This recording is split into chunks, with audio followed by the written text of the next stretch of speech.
There are an estimated 200 to 300 million content creators worldwide. That's the equivalent to the whole of Pakistan or Nigeria. Data shows that only about 10 to 12% of all of the millions of content creators the world over even make $40,000 to $50,000 a year. I've done something that a lot of people haven't been able to do, which is I'm a multi-platform content creator. Started on YouTube, started making podcasts. We're a top 10, top 20 podcasts in multiple markets, 2.7 million on YouTube. Yes. Then I went to Instagram, million followers, a couple 100,000 here and there on TikTok and on X. For me, the biggest brand deal I've done is about $120,000. I just made more money than some people make in a year. And I think there are lessons in there for people who are creating content. Let's talk about building business models. There's lots of ways, but it's not usually like through one central path. There are very few people in the creative space who can teach business skills to creatives. So I'd like to be one of one. Nothing sensational about this except for I will teach you how to make money. I believe that the best creators on the planet are educators.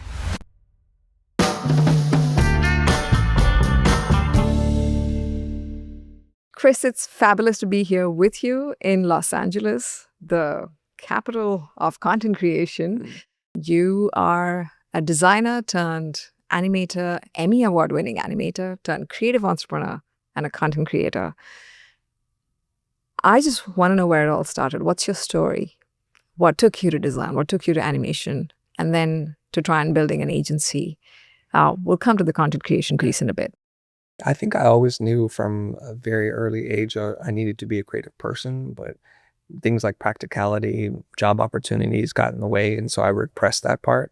But my fondest, earliest memories are all around creating something, drawing, painting, making something with my hands, and just living in that space of that fertile imagination that would crop up things.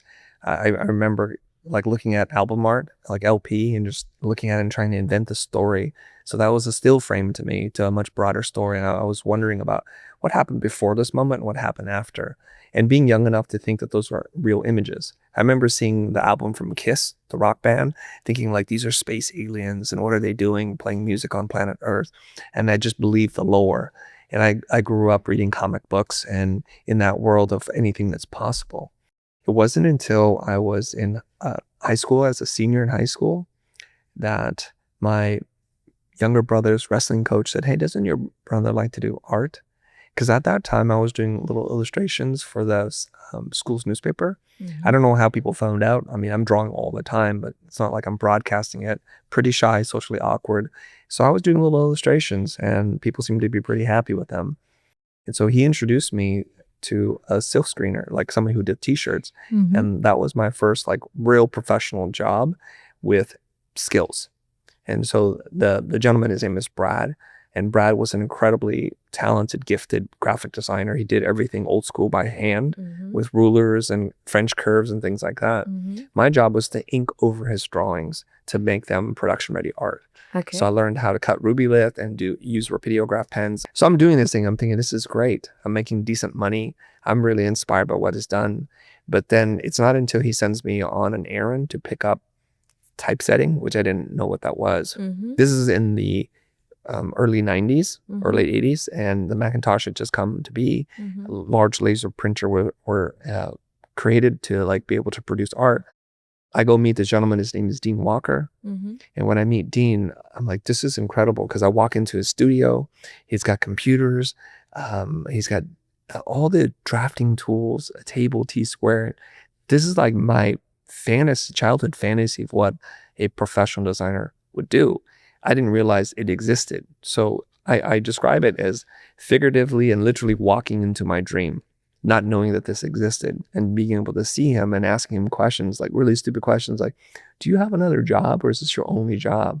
And that feeling of walking into a dream would have been such a beautiful feeling. Yes. That to find your alignment. It's like, oh my God, I want to be here. I want to spend days here. And then I like asked him questions like, can you support your family doing this? He's like, of course. And I saw all these little mock-ups of remote control car packaging that he would color by hand. And I was like, this is really fascinating. In that moment, I knew, and that's a very pivotal moment for me to go from design and art is a fantasy versus this is a profession. And how old were you then? I think I was 17, going on 18. Quite young. Yeah, So, still pretty young. Yeah. And I remember going back to the studio where I was working, and I'm like, I want to be a designer. And my boss like, well, if you want to be a designer, you need to go to a school called Art Center. I'm like, what's the name of the school? He goes, it's called Art Center. And I remember thinking to myself, that's a pretty generic name for a creative school. And he goes, it's in LA. And that's all I heard about it. And I remember going home and telling my mom, I'm going to go to Art Center. She goes, where is it? I'm in LA. And she did the research. She found out it's an expensive school. It's a real school. But it's kind of interesting how I think the universe presents opportunities for you. And if you're awake, then you can see them and you just pursue that. I wonder to this day if he had said Cal Arts or NYU or School of Visual Arts or Cranbrook or some other school, that's the school I would have wound up at. But it happened to be at Art Center was the best recommendation I could have gotten. That's amazing. That's amazing. So what happened after art school? Art Center, sorry. Yeah, after Art Center, I graduate and I try to get a job. I find out really quickly I'm unemployable, as the term is. Why is that? I just don't like following orders. I think things could be done better differently. And I have a certain work ethic that didn't seem to align with culture. I had big ideas and a strong point of view about design. And my first job was in advertising. And I thought, like, I'm not sure if I'm using all of my creativity here because it's like a lot of energy to make one ad. And I was used to making a lot more in a lot less time. So I quit that job and then I worked for a punk rock music label called Epitaph Records. And there I was like, okay, I'm going to be a designer. But then the punk rock aesthetic was pretty finite. And again, I was like, I could do more, but I don't think you felt limited. Very limited. And so I quit that job and then I got a freelance job and I quit that. And I just knew like I need to create my own thing. Yeah, I have a string of experiences like that too. Yeah. Where I felt like, okay, I need to be doing more. I could be doing more. Yeah. Yeah. I think there's a joke, but it's quite true. An entrepreneur will work 80 hours for themselves to not work 40 hours for someone else. And if you have that disease, then you know you're an entrepreneur. And that sort of led you to starting your own agency? Is that what happened? Yeah. So tell me about that. Yeah. Okay. So and how you were 22 when you started your agency. Yeah.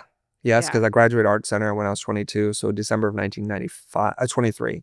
December of 1995, I started my own company.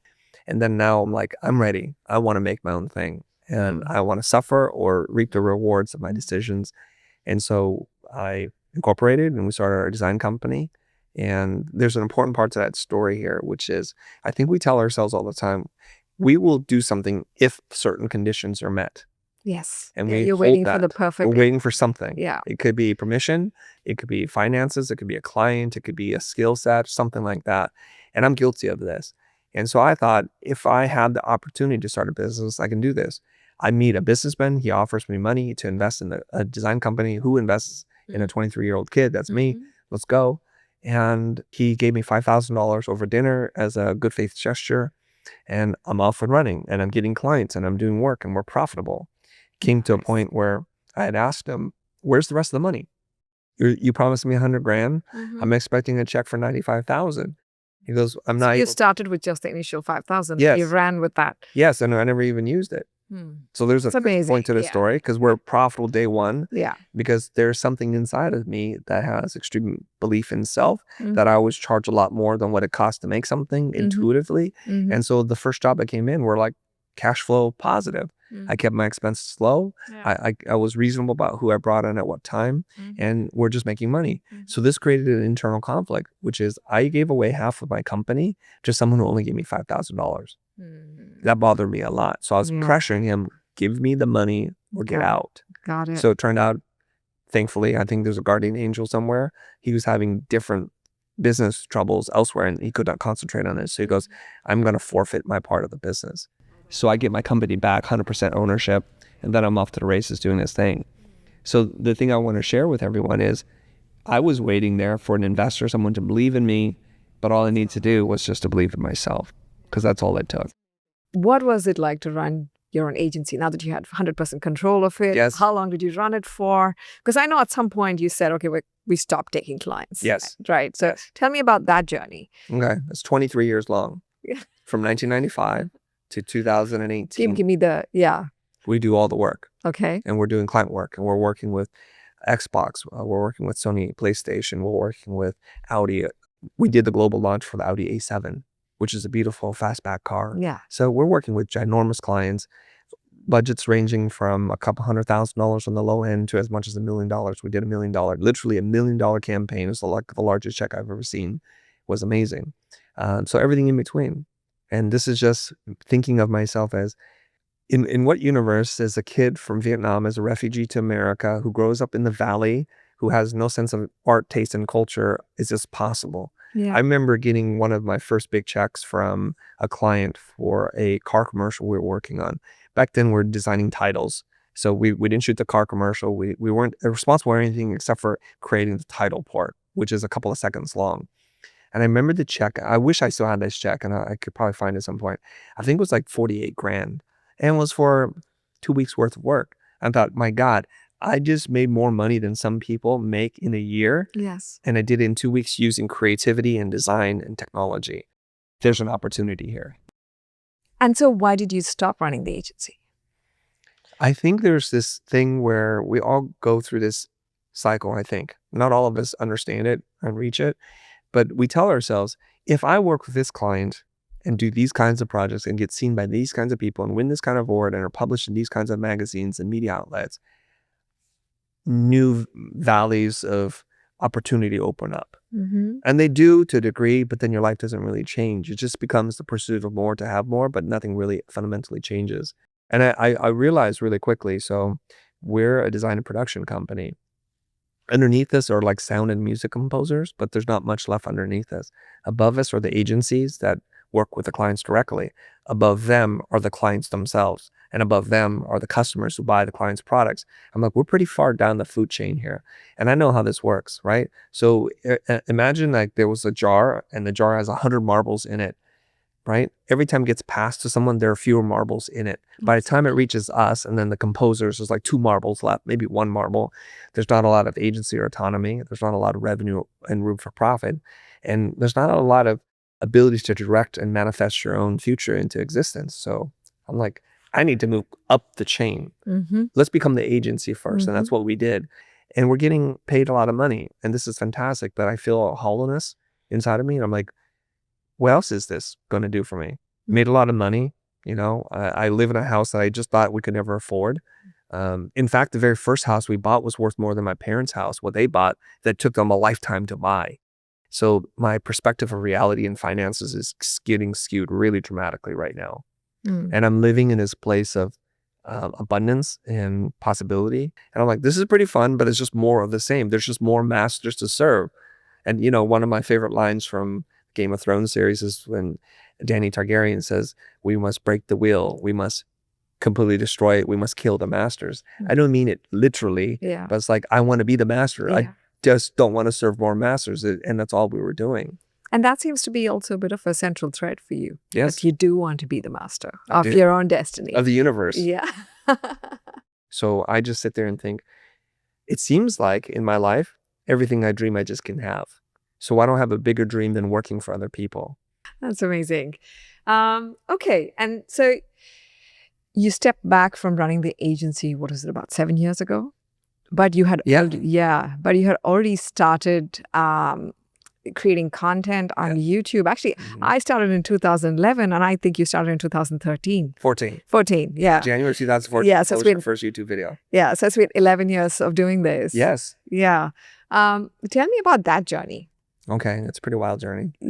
So for clarity, December 2018, we proclaim as our freedom date. This is the last date that we take on new client projects. Now we had commitments we had to finish. So into 2019, we finished those things and we're done with client work. We're just done. Okay.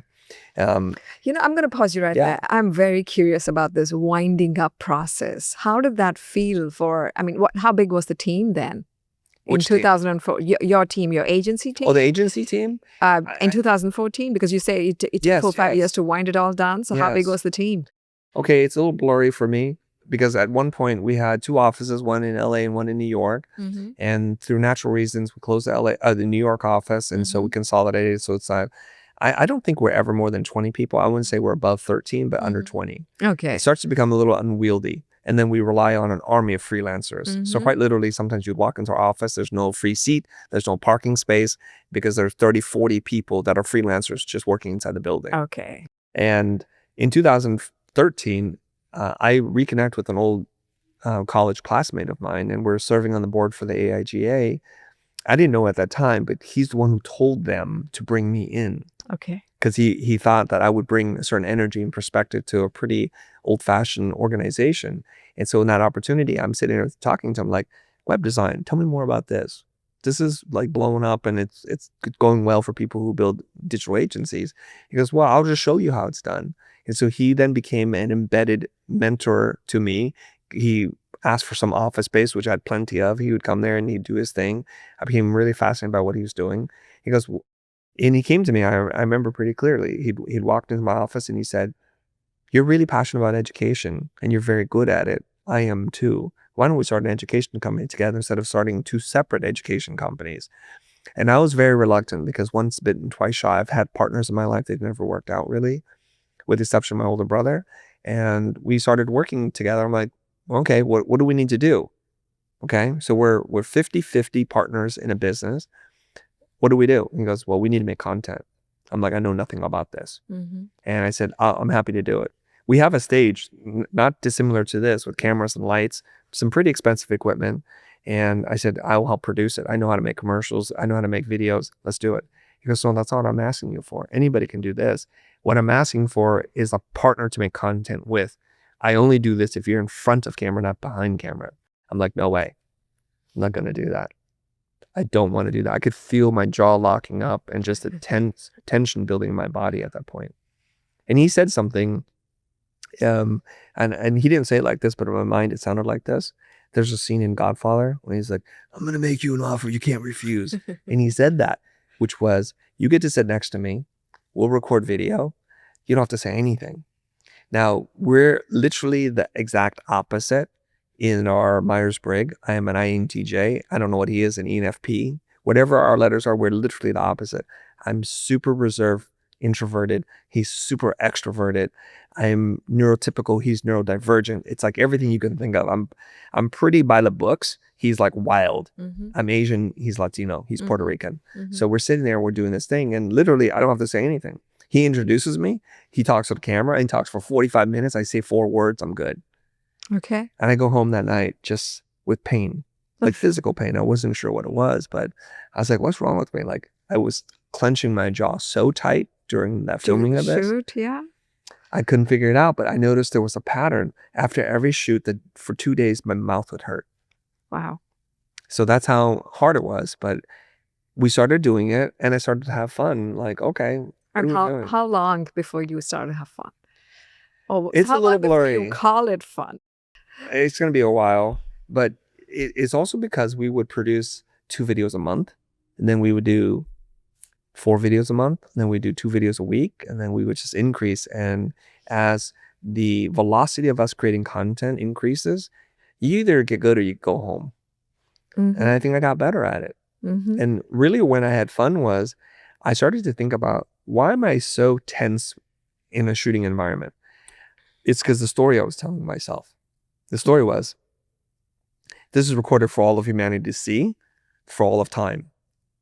I'm not ready to have that level of scrutiny on the words that I say, because I say what I think. I'm very direct, and I may just piss off a lot of people. So what I did for myself was like, they don't exist anymore. I'm just going to be here. And then I'm here for yourself. I'm just here to do my thing. It just happens that cameras are here and there's a whole crew behind the scenes making this possible. And I was just like leaning into my experience as a teacher, thinking, I'm going to teach. I know how to do that. Your job is to capture it. My job is to teach it. So I remember telling him, hey, why don't we do this? I'm going to prepare a deck. Why don't you prepare a deck? Let's go and show up prepared to teach something. He goes, cool. And no pitching, no selling. Okay. He goes, okay. So about 1 a.m, he texts me. He's like, hey, how you coming along with your deck? I'm like, pretty good. I still have a couple more hours of work. He goes, send me your deck. So I'm like, I send him the deck and I keep working on it. It's like 4 a.m. We show up to the studio. I'm ready to record. This is very typical of art center life. It's just you grind and you present and then you crash. So we do it. I feel great. That video starts to take off. It teaches me a new lesson that to be a great content creator, you just have to be a great educator. And I have the reps. I've been at that point probably teaching for 10 plus years. I know how to teach. Nice. I just didn't know how to teach on camera. Nice. And so when you started down that path, what were you teaching? I know you were teaching design, but I think your content became about empowering creative individuals at some point. So when did that shift happen? Okay. Initially, you do what you know how to do and you stay in your lane, and that's pretty cool. So I taught things like branding, brand design. I showed my first portfolio, which I thought was pretty funny because that portfolio at that point was 14, 19 years old, and it still felt pretty good. Nice. Yeah. So it's like when you pursue solid design principles and you don't chase trends, the work should stand up for years to come. Not all of it, but a lot of it did. And those videos started to take off. I'm like, okay, what else do I want to teach? So I just keep teaching more design stuff, typography. I would do logo critiques, even though that wasn't my specialty. And our audience started to grow around that. It coalesced around this identity of a designer. And I had fun doing it. And when I say fun, I would yell at people. I would just like, no, this is terrible. Like, you would do like this. I would critique. And then people would argue with me. And to me, that's fun. Yeah. And there was one day, one of my former students, his name is Frank, and Frank said, hey, I've always found your insight as a business owner to be really helpful, like the wisdom that you share. Can I ask you some business questions? I said, yes, you can, but you're gonna have to pay me. I don't do work for free. He goes, is there another option? I said, yeah, you can ask me all the questions you want, but I'm a recorder on camera and I have the right to use all of this. He goes, I like free better. Let's go with that option. So we did it for free 99. He showed up, he comes in, there's not even a camera or light on him. He just sits in the darkness and he asks the questions. And all I have is a marker, and we started teaching. And he goes, how do you get clients? How do you charge? I explain all these things. It's all freestyle, and we do it. And it was a live stream, so people would make some comments here. And I had asked him this question. I said, given the knowledge I've imparted on you, how much would you have paid to receive this information? And Frank's like, $1 million. I'm like, you don't have to pay me that much. Like 100,000. I'm like, why don't you just give me 10% of the money that you make, that you receive because you're the beneficiary of this information, this transformation? And then they started saying hashtag 10%. You owe Uncle Chris 10%, bro. And then that was born, the 10% idea that's thrown around on the internet now. And so the show ends, everything's cool. And I thought, do people really want me to teach them about business? Because I thought they would just want me to teach them about design. Yeah. But the comments and the views started to take off. I'm like, oh, I think I found a new niche, which is to teach business skills to creatives, because there are a lot of creative people who can out-design me, who can draw better logos and do better layouts and website designs. It's not my forte. There are very few people in the creative space who can teach business skills to creatives. So I'd like to be one of one. Yeah. So this is like a lesson that I've already known about positioning, is you want to go from the red ocean to the blue ocean where there's less competition, where you can be truly unique and stand apart. Started doing that. And I remember thinking to myself at that time, I just won't ever go anywhere. But I feel pretty good teaching it. Like, what creative people want to learn business skills from like a bald Asian guy talking about business? This is pretty dry stuff. I'm not doing anything sexy. There's nothing sensational about this except for I will teach you how to make money. This is in 2015-ish. But those are the videos that start to take off. Okay. So I started doing lectures on money and pricing and negotiations and sales and objection handling. I think it's a huge need gap even today. I'm just telling you, back then, I didn't know. And I'll tell you something else. If you go back and you look at YouTube 2016, 17, it was mostly filled with young people that were charismatic on camera. There's almost 0% of people who are professional. Yeah. Because YouTube was a place for YouTubers, and there was professional and YouTuber, and there was a world apart. Now you have some of the biggest, most influential people making content on YouTube first. Yes. Different world back then. Absolutely. I remember that world. Yeah. I remember that world. And you know, in my case, I actually came from a documentary filmmaking background. So I kind of brought that lens into the content that I created on YouTube. You know, the episodes were on impact entrepreneurs, and, you know, I threw in a lot of B-roll and facts and infographics. It was infotainment. Yeah. It was 13 to 20 minutes of infotainment. And it took a month to make an episode, right? And that's the effort I wanted to go into then. And it's so interesting to see the different types of content out there now. And you don't usually see a lot of independent content creators take a month to create a piece of work. Yeah. Right. That's a journey of its own. And it's interesting. It's almost liberating to come back at this now, after the 7-8 year break, and to actually see this explosion, all these different people doing different things, and to say that, hey, I just want to go out there and be myself and have fun with these conversations and not put in that month-long effort. Yeah. You know what I'm saying? And just talk to more people and learn and pass on, that knowledge. It's I'm coming at it from a place of curiosity now, rather than a place of I'm presenting a platform. Right. I think the platform comes, if you know what you're going to be talking about, what you're curious about. Yes. Right. Yeah. So it's very interesting to see this growth, this evolution and change in me.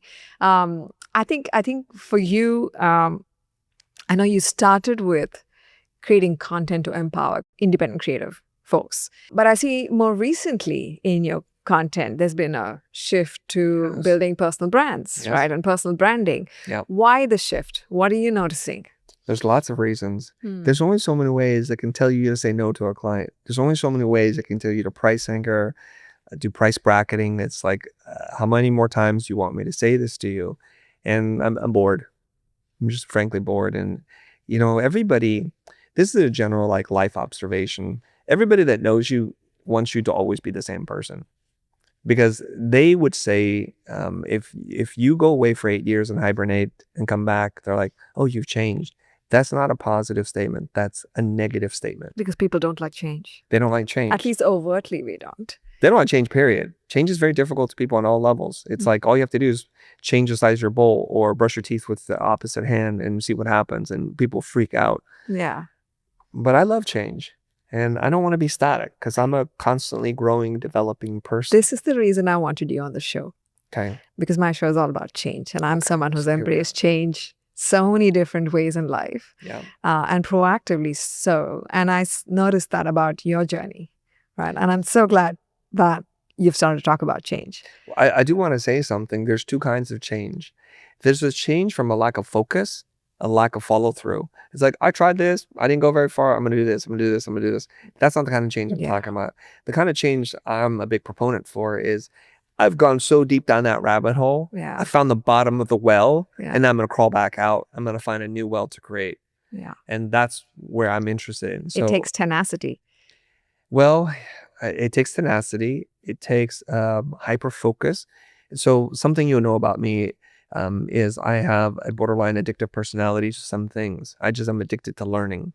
And when I'm into fishing, I buy all the books. I read the magazines. I'm watching the TV shows. And I'm not out there fishing, but I just want to learn as much as I can. I want to learn how to tie all the knots. I order the catalogs and sometimes I order the tools, never to make anything, but I'm just going as deep as I can. So my wife is like, why do we have 17 books on fishing? From freshwater to ocean fishing it's just my process. Okay. And that's how I like to live life. Knowledge discovery process. Yes. And I want to not be a person who has surface level information on lots of things. I want to have deep knowledge of very specific niches. And when I feel like I've had enough, I emerge and I'm moving on. I'll give you one other example. I'm a fan of mixed martial arts. The UFC happens to be the world's biggest mixed martial arts organization. But when I got into it, I went on eBay and found VHS cassette tapes of UFC 1 through UFC 20. And I watched them over and over again. And I started buying the pay-per-views. I have literally purchased probably over 100 UFC pay-per-views at $50 or $60 a piece. I've worked with professional fighters. And then somewhere in that timeline, we actually work with the UFC for Spike Television and I meet some of the people that I used to watch on TV in real life. That's the kind of person I am. And I want to share this with people. Like your deep, weird passions that you have that you go down to the nth level can actually benefit you. You just don't know what timeline it's going to. Yeah. So here's a story to make this concrete for everyone. We're doing broadcast promotions for a TV show called The Shield with Michael Chiklis. It's being repackaged, syndicated on Spike TV. And then all of a sudden, the first season of The Ultimate Fighter comes out on Spike TV and I'm watching it. I'm like, why aren't we working on this? So I tell my creative director, his name's Eric, next time you talk to our client, Terry, tell him that I'm a crazy obsessed fan about the UFC. I'd love a shot at working on their next package. He tells them I'm on a call. And Terry is a great guy. He's from New York. He knows a little bit about this, but he's like, da da da. And I said, well, that's not actually true. It's this, this, and that. And just by demonstrating my knowledge and passion and expertise in a space, he's like, you need to work on this. So we put together some ideas, and we wound up doing 3 or 4 seasons of Ultimate Fighter. And then we did a package for FX television when FX took it over. And this is where your passions can lead you. You take expertise, you take passion and knowledge, and you look for opportunity. So I don't think that would have happened, A, because no one in the company cared about mixed martial arts or the UFC. And so I remember too, I was walking backstage with a press pass via Spike TV, and I run into Joe Silva. I'm like, Joe Silva, the matchmaker extraordinaire. I even know the people behind the scenes about who's doing what. That's so amazing. that's Yeah. where your passion takes you. So change for like my kids would be like, oh, I tried this, I don't like it. Did you really try it? Did you put in the time? What I'm talking about is going deep. And when you find the bottom of the well, move to the next thing, move to the next thing. That's my life. So I have a couple of verticals, which I know a lot about, and nothing about anything else. Very myopic about everything, just a few things. And I think that's been my secret for success. So I'm getting bored of teaching sales and business skills to creative people. What else do you want me to teach? I could do this now without any prep. Just give me a marker and a piece of paper. Ask me any business question. I'll teach it to you. Fine. There was this one moment, I remember it clearly. I'm sitting in the LA Times auditorium at Art Center, and there's a lecture going on. It's a smaller auditorium, a couple hundred people, I think, maybe 150.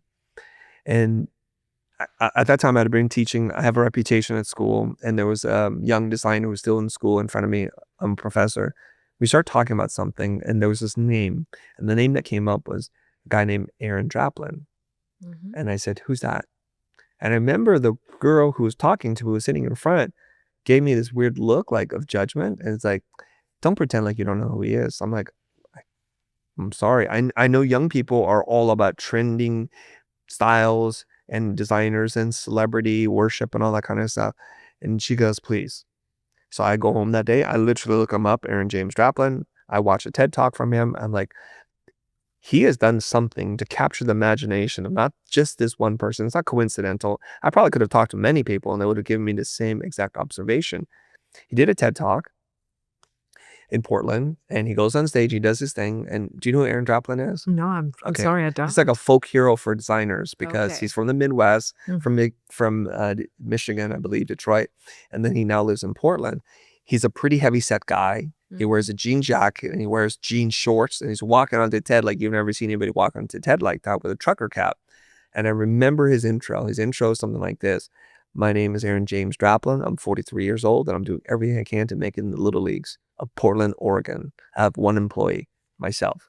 And you know what? I put on the good clothes. I've washed the 501 jeans for you today. Full of personality and just craziness. Like I've never seen a designer do this before in that transparent way. So I went down the new rabbit hole, which my community, which I was coaching, they wanted to understand how do you build fame, notoriety around what you do, because we want to get new opportunities. So I studied 2 people. I studied Aaron Draplin, and I studied Stefan Sagmeister, who's a celebrated designer. These 2 designers live in opposite ends of the spectrum. One is like highbrow, museums, curated awards, judging things. One is one person, lowbrow. I'm a man of the people. Like I go junking and that kind of stuff. But if you match them across the board, they're the same but different. Every category, one loves dogs, one hates dogs. It says you just go down the list. And that was what sent me on this journey of understanding personal brand. And I remember very clearly at that time, Aaron Draplin has this massive following.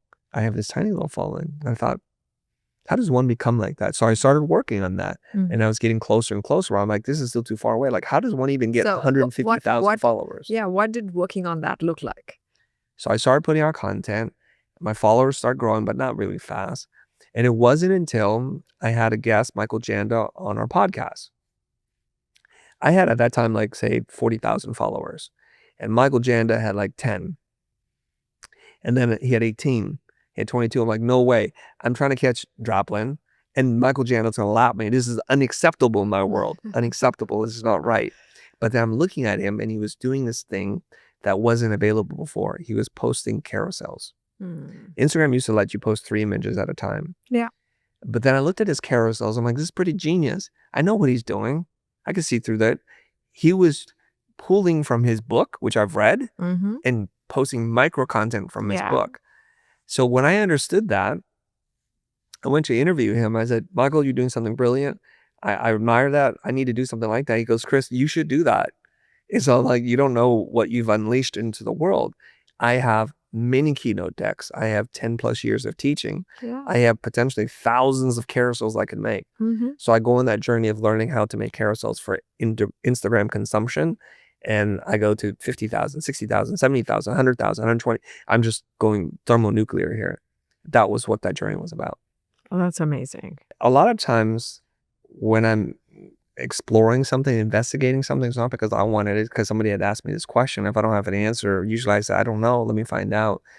And it's probably, this is how it starts. Like, how does one do this thing? I'm like, oh, okay, I'll figure it out. That sent me down a 3-year journey learning and teaching how to do these things and breaking down every category of transition. So this is one of those very innocent things. It's kind of like Inception. The most dangerous thing in the world is an idea. Somebody asks a question, it starts burrowing its way into my mind. And I'm like, now I'm obsessed about it. Reverse engineer this. I'm like, great. Okay, let me go build this thing. Because I need to prove it. I have to test theories. And so you have some false starts and you just do it. And eventually you find it. And something really weird happens. When I started growing my Instagram account, people were like wondering, okay, how do you do that? I'm like, I'm just doing what feels natural to me. And something weird happened too, in that I had this idea to help one of my team members promote one of their products. So he worked for me. I'm like, write a guest post for me and share with me your very best tips and follow this format. So he gave it to me. I gave him some feedback. It was great. I posted it on my account. And that thing became my highest performing post. It had like 20,000 likes or something like that. Okay. Back then, that was a really big number. So I started thinking to myself, wait a minute. A guest post something on my feed gets better reaction than my own post. And what I accidentally unleashed is this endless query of, Chris, will you post my stuff? How much do I have to pay you to do this? And I'm not looking at doing any of this for profit. I'm just, if you write me a good piece of content, your very best, and you don't sell anything, and you follow this format, I'll consider it. And so I started doing a whole slew of guest posts on my feed. That helped me to grow from, say, 60 or 80,000 followers to 150,000 really, really fast. And the crazy thing was, my only job was to approve this was good or this is not good enough or give them feedback. And that's another thing that I started doing. So I started hearing all this feedback. Wow, it's so generous of you to share some of the light with other people. And it first took me aback where I was thinking, why wouldn't I? What's the point of having light if you can't share it, if people remain in the dark? If you do something good and I kind of get a feeling about you, I'll share it. You don't have to pay me anything. So to this date, I've accepted $0 from any of those people who sent me posts. It almost became a semi-full-time job just looking at the flood of posts, and most of them were terrible. So there was this stack of like, no, yes, and could be. So the stack of no's was ginormous. The stack of yes was very small. The maybes were quite big too. And so I would try to help the maybes move to the yes pile. So that's what I was doing. That's amazing. I want to double click on that whole personal branding thing. Yeah. Right. These amazing 2 sort of case examples that you saw and the success they had, and you wanting to recreate that for yourself. Yep. Reverse engineer the whole thing. Yeah. But also, you are now trying to help other people create it for themselves. Correct. Right? Correct. Tell me a bit about that. Tell me a bit about what's it like to help other people build a personal brand. And I've heard some of the episodes on your show. There are some, you've even had a conversation with somebody who's not so convinced about it. Oh, badass. Yeah. Yes. It's an ongoing discussion. Yeah. And then there are people who are there to learn. Right. Because, I mean, you're speaking either there's a guest who's got into something interesting to share, or you are giving a piece of knowledge away. Right. In today's day and age, given what we can do with a camera and a mic, right, and what we can do on social media as individuals ourselves, What do you think really is the power of personal branding? Okay. We're going to open up this whole dialogue, yeah? My perspective on personal branding now and why we should do it. First of all, no one needs to build a personal brand. Everyone has one. No one needs to do it. So people would say, prove to me why. I'm like, you don't need it. They don't know what to do with that kind of energy because I'm not here to convert you. Yeah. It's like, I don't care what you do. You get to do whatever you want in your life. But here's a couple of things we know. In the world of products and services, if you're undifferentiated, you're a commodity. That's the definition of a commodity, right? If you buy rice and it's not different, you just buy the cheapest version. So when it comes to your services, if you're undifferentiated in the market, I would just go for the cheaper alternative. Why would I pay more for the same thing? So the point of branding is to find meaningful differentiation. How am I different in a way that benefits both you and me? And so it's really weird because modern society has socialized us to be the same, to be homogeneous, to be homogenous with each other. And we've learned that through childhood, if you're different, just even by a little bit, you're ostracized, you're a leper, and you get pushed away, you're teased, you're bullied, and you're made to feel less than. There's safety in numbers. We know that for sure. There's no denying that. So we don't want to step outside. So an interesting phenomenon happens as we're all growing up, and there's a thing we're supposed to be doing. I suspect you're not a person who's very good at following rules, because someone who followed rules would probably have become something much more respectable and traditional. For sure. Okay. Yeah. So I look at it like this. You and we have a defect in our brain that for whatever reason, instructions went in and we didn't process it. We just did. Well, we turned it on and questioned those instructions. That's what happened. I just didn't even process it. It's like, I'm not listening to you. I'm going to do what I need to do. And I appreciate your care for my future, but I'm going to do me. I'm very curious how that went down in an Asian household. Because I think, it was very hard for my parents and my mom especially. Every time I would turn around and say, why? It was so frustrating for her. What was it like for you? Well, I think we may have the exact same predisposition with the one exception, you're female and male. Yeah. I don't feel the need to explain myself to anybody. Yeah. But I do find that, and I hope people aren't offended by this, but I think... No, but it's true. Gender norms would say, like, absolutely you have true. to justify And it's sad. You have to seek approval. Yes. And I don't care. Yes. Okay. Now, you take that and you also add in the factor that both my mom and dad are pretty laissez-faire, live and let live. They have strong opinions about what they want to do, but they don't impose their opinions on us. They don't want the children to get hurt. They don't want us to hurt each other. But other than that, it's like, do whatever you need to do. And so I was left alone just to think about what I want to think about and to do what I want to do. And they, for the most part, refrained from telling me what to do. They had hopes and dreams, but it was very much at the edge, not a constant, you must do this. Oh, that's thing. amazing. It's amazing. So it's free of that. Yeah. And so when you grow up with that, you just assume that's the way it's going to be. You don't tell me what to do. And in fact, I got into a fight with one of our YouTube audience members, right? And there was something about, like, we're doing a live stream and I'm live designing a logo that I had not seen before, crudely working with it. Okay. And I'm reading the comments. I'm talking, teaching, and reading comments at the same time back in those days. And they were like, Chris, why don't you do this? And I remember snapping. I'm like, why don't you do that? Yeah. Why do you want to watch me and tell me what to do? Because since I've gone through great expense and resources to do what I want to do, I ain't doing what you want to do. I'm going to do it the way I want to do. And they're like, oh, he's all into himself. No. Like, do you want to come over and hold my hand while I paint? I don't like clients who pay me a lot of money to do that. Why would I let a stranger on the internet tell me what to do?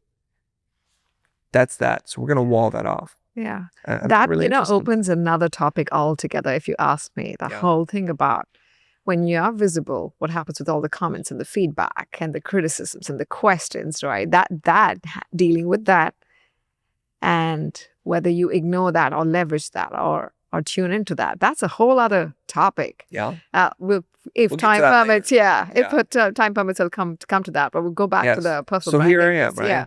So I've done something that a lot of people haven't been able to do, which is I'm a multi-platform content creator. A term that people like to use is omni-channel. Started on YouTube, started making podcasts. We're a top 10, top 20 podcasts in multiple markets. And then I went to Instagram, million followers, 2.7 million on YouTube. Yes. And then I get a couple 100,000 here and there on LinkedIn. On TikTok and on X. And then I'm like, I'm going to move on to LinkedIn. I'm kind of bored of these. I'm just ready to move to the next thing now. And so there I just surpassed 600,000 followers. So now people are like, I want what you're doing. Mm-hmm. I'm like, are you willing to do the work that I did to get here? Mm-hmm. And so here's observation number one. Okay, so branding is meaningful differentiation. When it comes to personal brand, we have to look at it like, there's a reason why it's just not called branding. It's called personal brand or personal branding. Who's the person? Yeah. And so a lot of people in my space who talk about personal branding use that word because it's very attractive to a lot of people. It's a kind of an umbrella.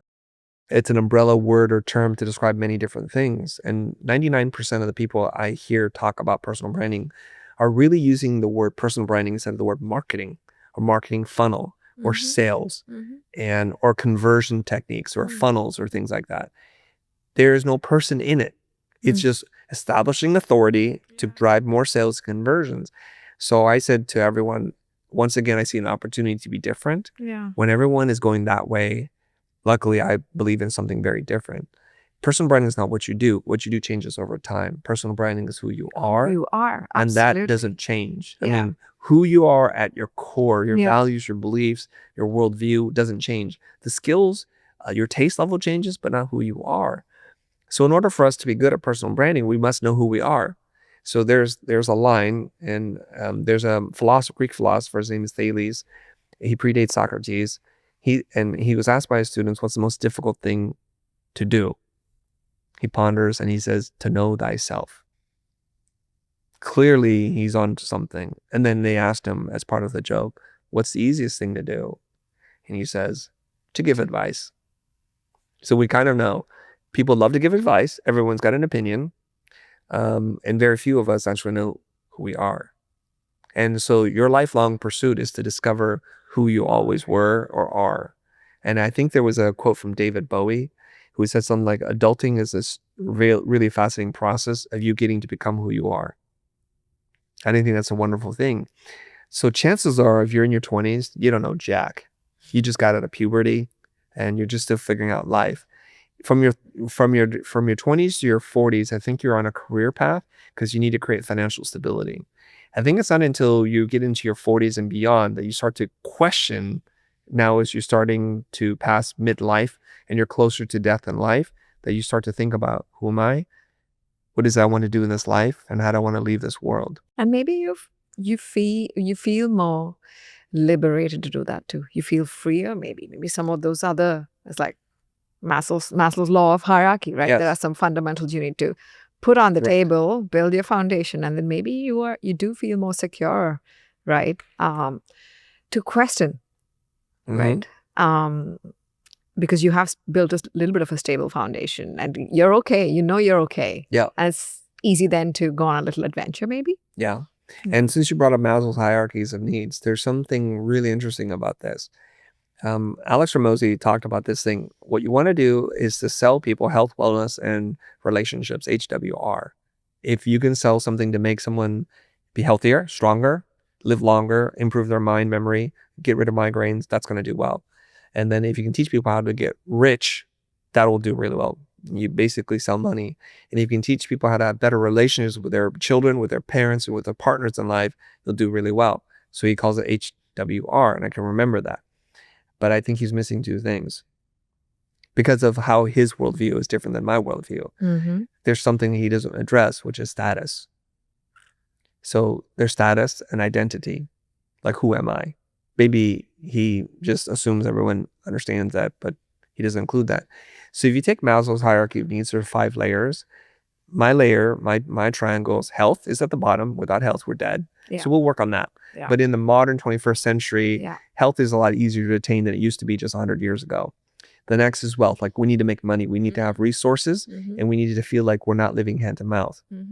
Relationships, once we have some of that, we can attract better partners. We can provide for them and for our families, and that's awesome.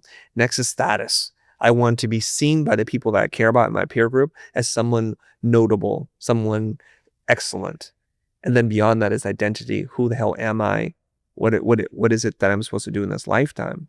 If you look at Maslow's hierarchy of needs, they map exactly the same. So for me, when we talk about branding or even selling anything, you could sell health, but if you sold identity, that's at the very highest which we all want to attain once we go beyond the first 3 layers. And we also want status. So why is personal branding so hot? Well, people want status and they want to know who they are. But knowing who you are is a very difficult thing. That's why it's at the top of the pyramid. Maslow would describe it as self-actualization, achieving your human potential. And it's a fascinating concept. So my whole thing, it's built around this quote from Picasso. Picasso's line is this. It's something like, the purpose of life is to discover your gift. The purpose of life is to discover your gift. That's so powerful. It is. There's the second part. The meaning of life is to give it away. So I'm like, Picasso is brilliant in so many different ways. Now there's like new layers of appreciation for this man. Yeah. Like, my addition to this is you are the gift. So you think it's an external pursuit. It's an internal pursuit. So my friend Jody's asking That is such a beautiful way of putting it. That you are the gift. You are the gift. Yeah. You are the gift. Yeah. So my friend Jody says, so you're saying all of us are the gift? How? I said, here's the thing. Only by giving the gift do we discover the gift. Yeah. Also, if you consider yourself as a gift, you look at yourself in a very, very different light. You nurture certain things in yourself that are more aligned to who you are, that enable you to gift more, to give more. And that is such a beautiful, And if you think about it, if you first take it at face value, the meaning of life or the purpose of life is to discover your gift. It sounds like something you do. But like, I know it's a little cheesy. It's not about something you do. It's how you are. Yeah. So we're human beings, not human doings. So when we're not in touch with who we are, aligned with our higher selves, and when we're living the dream of someone else and paying attention to the rules that were given to us by our society, our friends, our culture, we're not clearly who we're supposed to be in this life. That I would describe to people that we are showing up in our vision of our most professional self, put together, articulate, kind, generous, whatever it is. And then there's our messy self, and there's a big gap between those two things. So when people show up on social, it's highly curated. There's a certain amount of pretense and fakery that's involved. Yes. And I admit I am also part of that fake world. All I'm trying to do is close the gap between my messy self and my professional self. In fact, I'm not really in love with my professional self the way others are. Okay. So you'll see people on LinkedIn. They'll be wearing like a proper suit, and they'll speak very eloquently, very precisely, with great intentionality. And I think, who killed the person and replaced them with a robot? So I'm more of the type, when you hear me speak, I'm going to speak off the cuff. I'm going to jumble ideas and things together. I'm going to speak with a lot of emotion and directness that people are not ready for. And that's authentic. That's who I cannot be another person. Yeah. I don't have a choice. I've been looking at some data, and I've been looking at content that's doing well, especially the more long form content, right? And the stuff that's doing well in long form content is a lot more real than one would expect. And I'm talking about YouTube first, Spotify first, right? Put aside all the gaming content for a minute. Let's talk about the kind of things that you do, or the Diary of a CEO or Rich Roll. And there's so many of those, doing really, like a few of those doing really well. They're all authentic. They're deep. They have a certain pace. They're not trying to rush you to come to conclusions. They just are a free-flowing, facilitating conversation. And I find that very fascinating, because it's the same world that likes entertainment and likes to switch off its brain. And it's, and it's the same audience that's going in and saying, hey, I want to listen, and I want to just see people for who they are. I want to hear people for who they are and the things that went wrong. And I think that's really beautiful. And I think that also takes us into a conversation on the whole creator economy, I feel, right? It's a bit of a blurred line. There are people who invest in personal branding because that visibility is good for them. And right, it lifts them up. It lifts up their business. And maybe their business is more of a product or some other service. Like in my case, I have an agency, right? But there are people who also create content for the joy of creating content.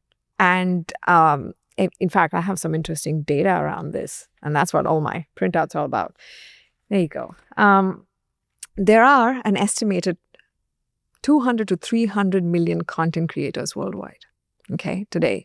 And that's the equivalent to the whole of Pakistan or Nigeria. In fact, in countries like Brazil, 50% of the population considers itself content creators. In Spain, that's like around 34%.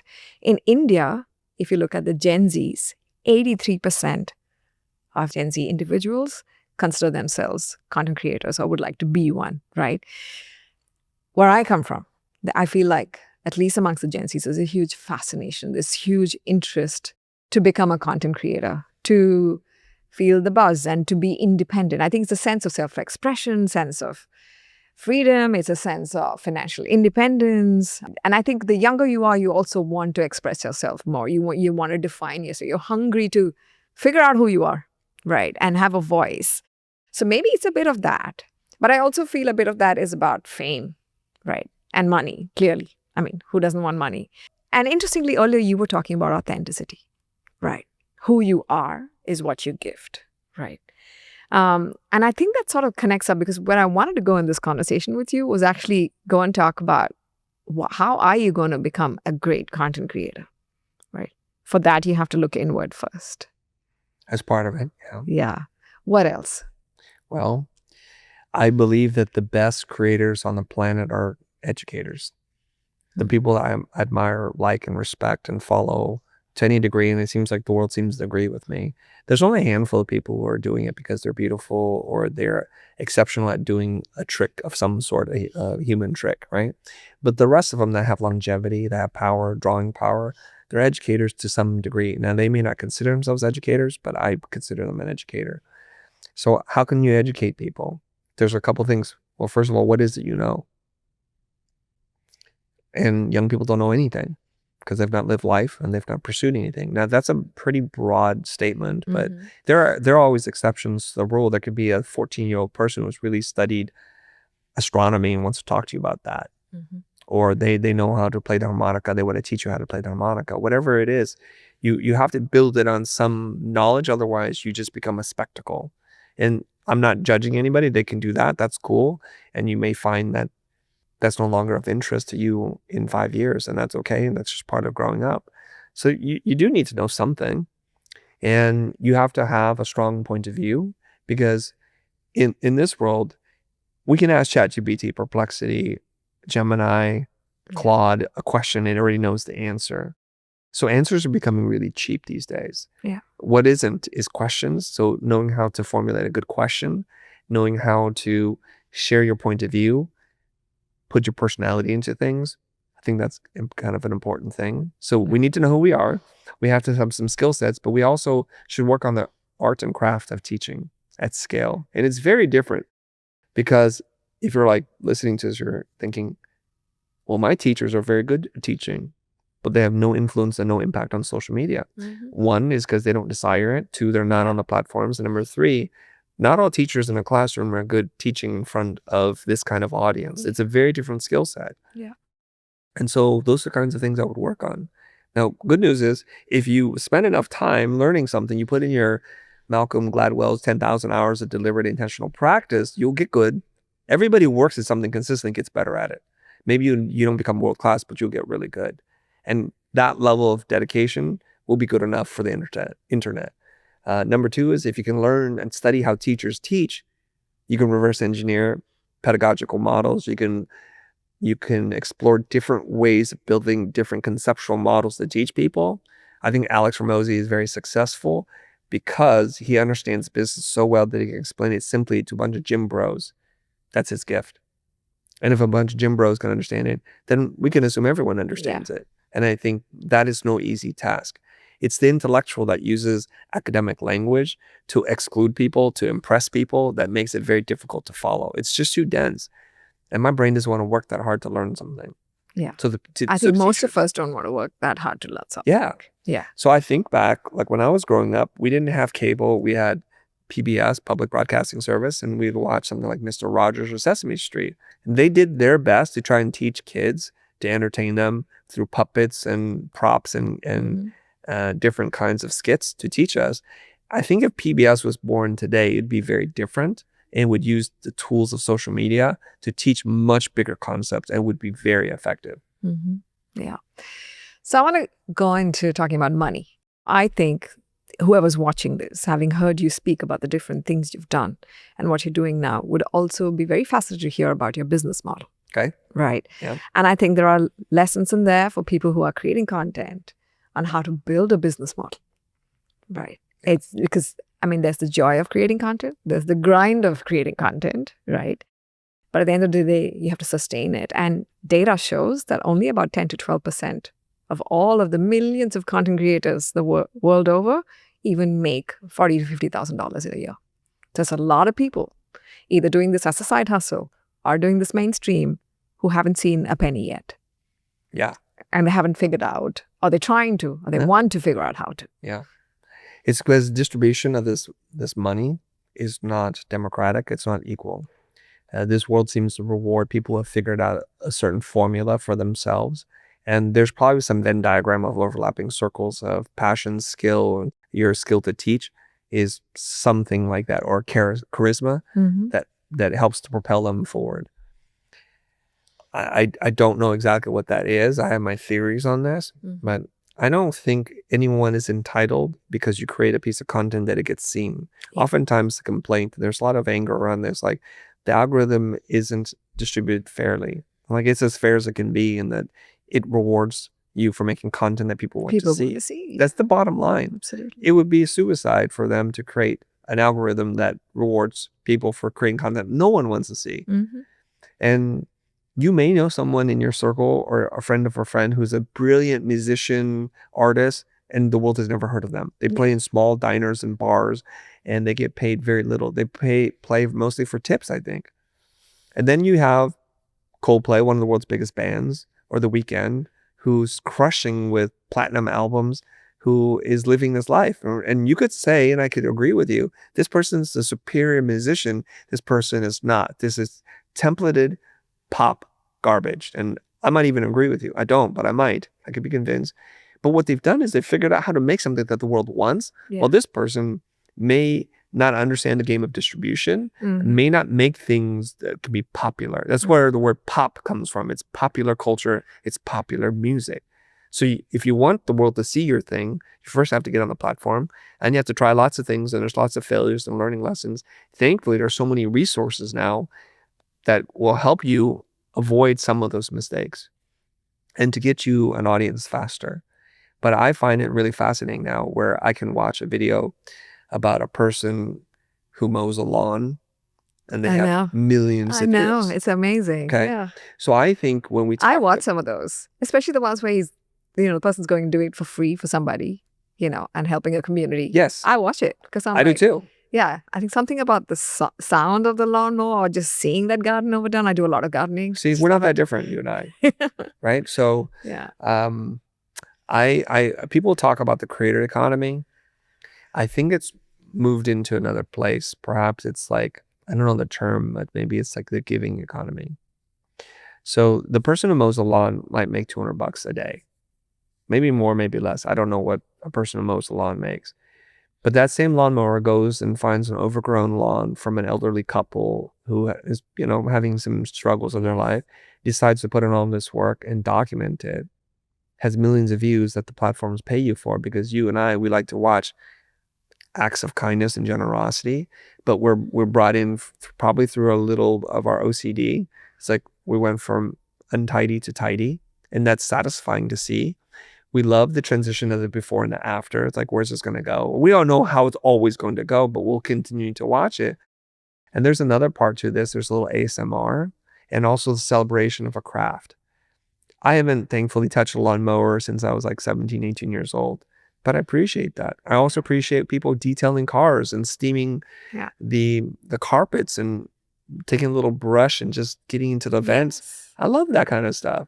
I love watching an old Chinese man go to a riverbed, pull out dirt, refine it, turn it into clay, and make a beautiful teapot. Yeah.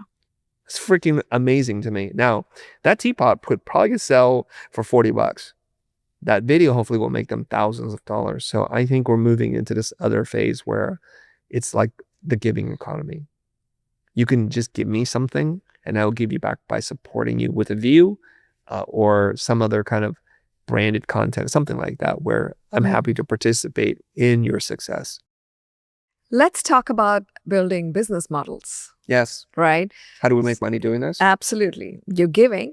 Yes. You're creating, and you're telling the before and after story. Okay. Right? How do you make money off that? There's lots of ways, but it's not usually like through one central path. It's like my friend would describe it as we're putting a lot of pans into the rain and we're collecting little bits of rain here and there, but collectively it's actually a lot of water.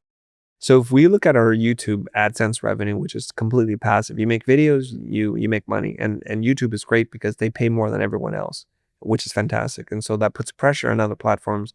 If you want creators to be here, find a way for them to monetize. So the most we've ever made in a year, I think, is like $260,000 on YouTube. Now, for me, that's not a lot of money, but for most of the world, that's a lot. That's a lot of money. Also, how long did it take for you to get to $260,000 a year? 8 years. Yeah. Something like that. But I want to say that's like a whole career, right? You start, you build your way up, and you keep doing the same thing over and over again till you get to the point where you are making that money. But I do want to say this: if you were to take the number of videos, and I probably need to make a graphic of this, from 2014 to 2025, about how many pieces of content we released, it goes like this. And then goes like that. Yeah. So I have. So they're not an even distribution of effort, because at first you're dabbling. Maybe I want to do this, maybe I don't. And then now it's like we have a back inventory of content to release that my team can't keep up with anymore. Used to be 2 videos a month. Yeah. Now you're doing what, like 6, 8 a month? We probably do a lot more than that, but the team is just like they're choking on the content. So there are passive ways to make money from the platforms themselves. You're not going to get rich, and you can't even pay for like rent on some of these platforms. But if you focus your energy and you put in the time, energy, and effort. Now, there's a couple things to consider if you want to be profitable doing this. If you're a video game streamer, what they give you per 1,000 views is something like in the pennies.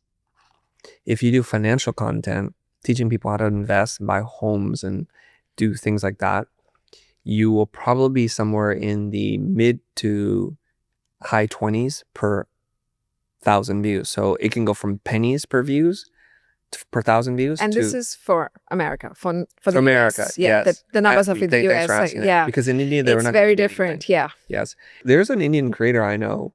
His name is Unmesh Dinda. Do you know him? Pixim Perfect. Shout out to him. No. He's probably one of the most influential Photoshop creators on YouTube. Okay. Like when he's around, I see him and other people like run up to him like, okay, this is pretty cool. Nice. And I've interviewed him for our show, and he still lives at home. He's in his 20s, and he goes, I'm good with money.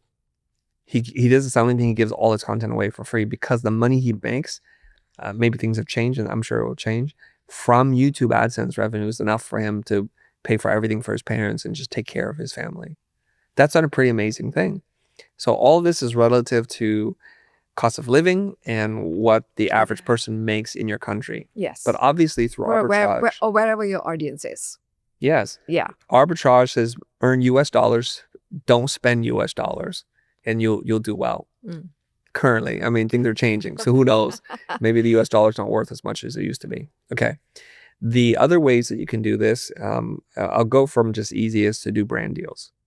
So brand deals is simply you love something, you use something, and that company wants you to talk about their thing, so they'll give you money to keep doing what you do.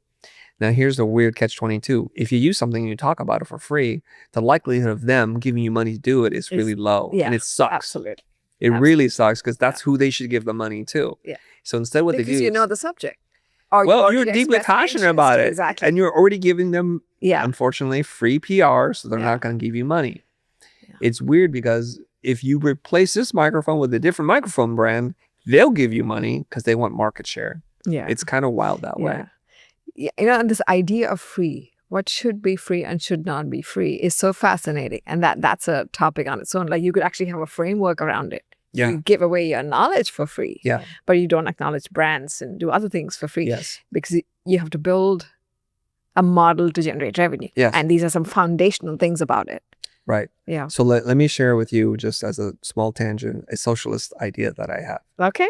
I believe all education should be free, and it should come from corporations. That's who should pay for it. First of all, they make enough money. So the burden of you paying back tuition is nothing. So if I had my world, Apple, Google, Canon, Sony, all these big companies would give me money to teach people. And the tools we're going to be using are Apple products, Google products, Canon products, Sony, whatever. So it's like you're building future generations of customers, and it should work. It will work because I use an Apple because that's what I learned on in school. And I use Adobe products because that's the tools I use. I don't use Canva because, first of all, it wasn't around, but you use what you are familiar with. Yeah. And so why wouldn't you begin there? It doesn't make any sense to me. There's another way of looking at it too. That's your supply pool of future talent, not just customers, right? I mean, you're anyway picking the best of the everything, right? Best of the lot, yeah. We get back into it. So brand deals, depending on the size of your audience, and it's not just size, it's the stickiness of your audience, how loyal they are to you and how willing they are to do something to support you matters a lot. So it doesn't matter the size of the audience. If the stickiness of the audience is very small, then you could say you have a small audience. Okay. So brand deals can be as little as $500 and it could be into the hundreds of thousands. For me, the biggest brand deal I've done is about $120,000. I've done a couple of those. Those are great, by the way. And I remember when I was doing those deals, thinking to myself, how has the world evolved such that in the old days, I'd have to hire a whole team. Yes. There's like lots of approval process. I'd jump through a lot of hurdles. And here, I'm literally shooting the content on my iPhone, editing it myself and publishing it. So what amounts to be probably 8 hours of real work across a couple of days, including an outline, approval, and changes, I'm going to put $120,000 in my pocket. It's really weird. I love it. But that's the platform you've built. That's the visibility you've built. That's the power of those 8 years of investment in doing what you're doing and what you're good at doing. Usually when people give me money, lots of it, I don't really even question. I'm like, thank you. I just want to take a moment to marvel that they bought me a pretty good car. For $120,000 can buy you a pretty nice car, right? So in that moment, you're not thinking about the 8 years of effort to get to this point. No. Yeah, you're just in that moment. Because that's for me. That's it wasn't for them. Okay. Right? Yeah. Like if you work out and you are competing in like a bodybuilding competition, you might think I'm working out, I'm being very strict with my diet because it's for that competition. I work out because I want to live longer. I want to be a good example to my children and I don't want to age prematurely. Yeah. I did that for me. Now, if you want to sponsor me with skincare products and clothing, freaking awesome. I'll take it. But I didn't do it for you. Yeah. Most of what I do is I just do it for me. Other people get to benefit by it, but I don't really think of it. And how important is that? And I'll tell you why I'm asking this question, right? I can see so many young people who want to create content who are looking at, here's a fashion influencer who's doing really well. Or here's someone reviewing movies who's doing really well. Or here's someone who's reviewing, phones and gadgets and doing really well, right? You've got all these little cues on what's working. How do you shut that noise and really look at and stay true to and stay authentic to who you are and last that journey, right? Yeah. And it's easier to do in some markets than others because look, we just talked about the numbers. The reward for creating for an American audience versus the rewards for creating for an Indian audience. The numbers are very different. Yeah. I want to take a moment here to acknowledge something that I'm very fortunate to be where I'm at. I'm not talking about like here in the studio or a YouTube audience, just that when my parents fled Vietnam, they could have landed in a lot of different places. And some people did. Some people could not get out. And we landed in America and then we moved to California and here I am. There's great infrastructure here. It's not the best in the world, but it's pretty good. That I have internet, I have clean water. I don't have to worry about like drinking something and getting really sick. And if I do get sick, if I have enough money, I can go to the hospital and get that taken care of. When I go and visit developing countries, it's like the roads are messed up. Their power goes out. They don't have clean water. Some people have to hike miles to get water. So the kinds of things we're talking about come from a place of privilege. I just need to acknowledge that really quickly. For example, what does Indian Chris look like? I don't know. A little bit more tan and probably a little bit more broke. But I still be doing the same as fashionable still. I sure hope so. Probably with a little different vibe, but I think about that. And somebody had asked me this question. Same vibe, different accent maybe. I don't want to do it right now because it'll be horribly offensive. But I was in Vietnam and had returned for the first time to my mother country, and they asked me those questions. I just I don't know, in a different universe, in a parallel, multidimensional universe, Chris in Vietnam is very different than Chris in America, because here, I think I can do and be anything I want to be. I think I'd hustle in Vietnam. Yeah. Probably run a little delivery business and then grow that and keep growing it. Oh, But yeah. who knows? Or you might have figured out, listen, I've got Who great knows? creative talent in Vietnam. The money's in the US, so I'm going to sell here. Probably. Yeah, that's probably what I'm going to figure out a way. Yeah. I'm going to figure out a way. Yeah. Yeah, but some of those circumstances do limit or provide lubrication for the things that we're going to do. I just want to acknowledge that, because Absolutely. the natural clapback to this, and we'll get into it later in terms of the criticism, is easy for you to say. Just putting that And out, you got to see because people things in do say their that. context. Well, that's what they would say. Yeah. Easy for you to say, because you've had these things set up.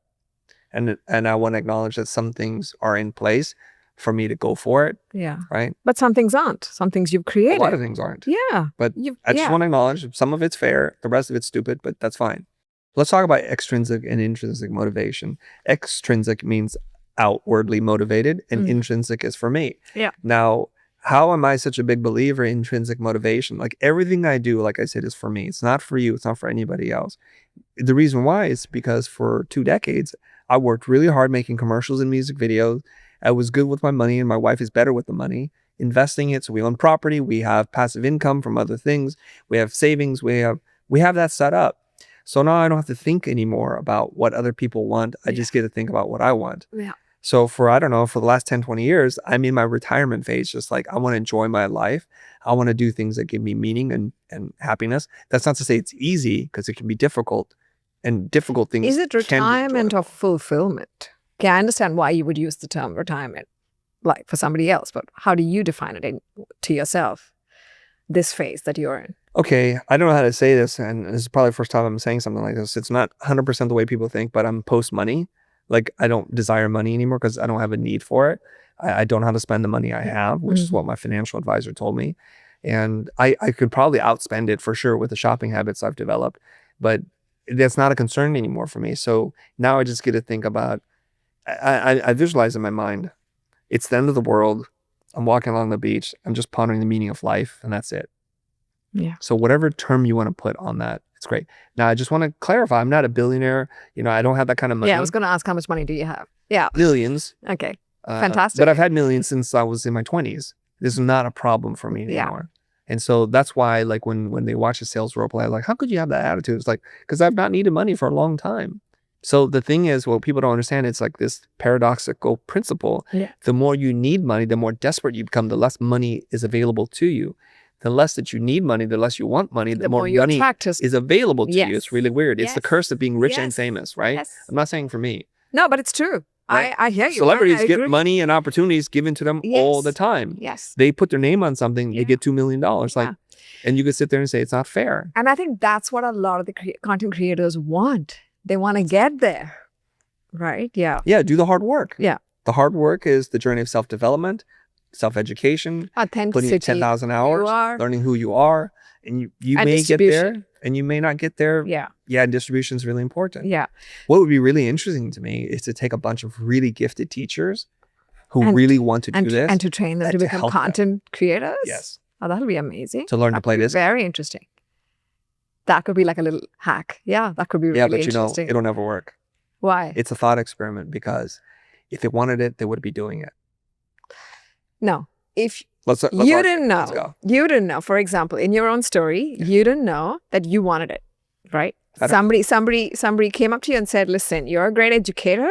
Let's do this on camera, right? And it took you a while to get to that place. So, Took me a yeah, day, okay. But yeah. Yeah. Getting into Sometimes something. we all need a little nudge, right? To maybe awaken something, to maybe just try something Yes. before we know for sure whether we want it or not. I don't see why this could not be an interesting business model. Well, let's keep exploring. Yeah. Okay. I like- talk more offline. No, we'll talk about it right now. I like to debate. Yeah. I see. I know see you do. Fired up right now, and I feel like we may have a difference of opinion. Okay. Let's talk about this. Okay. So Hang on. You put the idea on the table, but Yes. you're debating that idea yourself. You're like, well, you- as a thought experiment, it's fascinating. why do you? I know the reality, because Hmm. I also live in 2 worlds. I live in the world of idealistic, what would happen, and then very pragmatic. My wife says I'm a very 3-dimensional guy living in physical reality. I want to caveat by, I'm not super religious or spiritual. I just want to put that out there. But the things I say may sound very spiritual to people, and they often will say that to me. So let's explore this concept, okay? I believe all of us are beings walking around, and for 1,000 different variables, we're either the lock or the key. And we're looking for other people to unlock us, or we're looking to open their lock because we're the key, okay? If I am not seeking of this other path, the lock or the key could approach me. I'm like, I'm not really interested. We're two locks, two keys. Okay. You understand?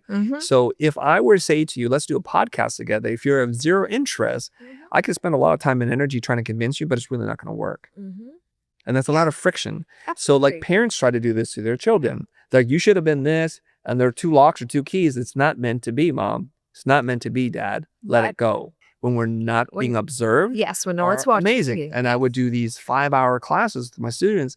And my biggest regret or just pang of this negative feeling was, I wish more people could benefit from this versus the 8 or 10 students I have in front of me. So I already had this desire. I just didn't know exactly how these parts come together. So when I tell the origin story of the Futur as a company, there's 2 components that had to happen before this could move forward. Number one, my wife would go to class with me. She's a designer. We met at school. We're both super creative. And I feel most of myself when I'm teaching. So I would say, if you're not doing anything, honey, come. And at this point, our kids were kind of old enough that they're going to school and everything's fine. So we would like either have my parents look after them, and then she would go to school with me. I would teach, and she would see me in how I see myself in the light, being 100% of myself in my gift. Got it. And she was like, oh, this is great. You're so good. How'd you come up with this? And we'd have all these conversations. But then one day we're driving home, and I asked her, which I always like eagerly look forward to, her feedback. Like, what can you do better, different? And she asked me this question. Now, there's debates about what she said, but since I'm telling the story, this is what was said. She asked me something like, do you ever get tired of teaching the same thing over and over again? Like, I was a little offended by that because I changed the content all the time. And she didn't mean it that way, but that's how I heard it. And then she says, don't you think with your gift that more people would benefit from this? What I heard was, you're not living up to your potential. And the rest of the drive was pretty quiet. I do what I do. What most men do is just turn up the volume on the stereo and you just drive home kind of going through the phases of grief. Like resentment, anger, bargaining. Because you felt a little rejected. Yeah, pretty much. Like, this is my highlight, and you're saying I'm not living up to my potential. I don't know what to do with that. So we drive home. It's just water on the bridge, whatever. And then I don't know about the time and synchronicity, but then Jose, my former business partner, says, let's go make YouTube. I'm like, I don't want to do that. So those two forces come together to present an idea that the lock might have been a little rusty and then a little less rusty, and then it was capable of receiving the key, and so now it's opened. Yeah. I think that's kind of what we sort of mean when serendipity, context, things come together. Absolutely. Laws of attraction, all these kinds of things. Yeah. So if I'm not the key or the lock, this doesn't happen. Yeah. So I'm already seeking it. Yeah. I hear you. When you concede then? Absolutely. Yeah. No, wait. I want to take a victory lap. No. You already said it's Go too late. for it. Do your victory lap. Okay. But I hear. You want to go back to the teachers? Yes, and I'll tell you why. Because I'll come. I'll tell you why. I'm just kidding. Go ahead. When I hear your story, and I can see how that flows, right? And I think that's amazing that things came together, and you already had this little niggle of an idea brewing that you wanted to have cameras everywhere, and you wanted that sort of candid conversation and learning and knowledge to be shared, and that slowly the opportunity presented itself, or the door opened and you walked straight through it, right? And explored what was beyond that door. Just coming back to that initial argument, if we went and randomly handpicked 5 to 10 people who were fantastic at what they did and told them, listen, we want to make content with you, right? We'll teach you how to do this. We will teach you how to do this. That wouldn't work. But if we created a platform that invited people who wanted to take their voice out there, who had this gift that were ready to share, and they applied to be on, I guess, this master show of sorts, or knowledge show of sorts, or a series of knowledge channels of sorts, you could have an interesting business model. Okay. You could have people who chose. So I'm thinking more from a business point of view. I'm not thinking more from a point of view of what is their personal journey. But I see what we've just come at it very different. Let's continue. Okay. A different lens here. So there's a guy, I think his name is Tom. I want to say his last name is Buck, but I don't know his last name. Okay. And Is this his real guy? it's a real person. Okay. And I have social exchanges with him, right? Okay. And he teaches in high school, and he's like doing his video channel. I kind of watch it, and he's kind of has a we're gonna go and find all these people and tag all of them on this episode. He has a kind of a funny delivery, like rhyming things, a little cheesy, little kind of dad humor. Okay. He does this thing, and he goes, one day he goes on the channel, he goes, I finally left this job that I loved and I never thought I would leave. I'm no longer teaching to focus on this full time. So when I say the educators who want to do this are already doing it. I'm an educator. I wanted to do this. I was just waiting for the opportunity. Where my reality physical 3D self says is I go to Art Center. I used to teach there. I have conversations, relationships with many Art Center instructors. I'm like, why are we just teaching 8 people? I can help you. And they have the resources. They have the knowledge. They have the depth. But 0% of them have taken me up on this offer. 0%. Not 1%, 0%. And why is that? What is your pool size? How many teachers are we talking about? Every teacher and every administrator, every director. Art Center is what, 50, 100 teachers? How many are you talking about? In the design department, probably 35, 50. What if it was like Pan America or worldwide? And you said but let me finish this. Yeah, okay. Okay. So statistics are you take a sample size and then you can extrapolate from that. So if 2 people of 50 said yes, then I could say maybe 10% of the people might want to do this. I don't know, right? Or 4%, whatever the number is. Where here's the dilemma. The longer you do something, the less likely you are to want to do something else. Neuroplasticity, I think, is a thing that we should measure people on, like how capable you are of expanding beyond the confines of what you think you are and what you do. So we had talked originally, and we're going to go back to the theme of change.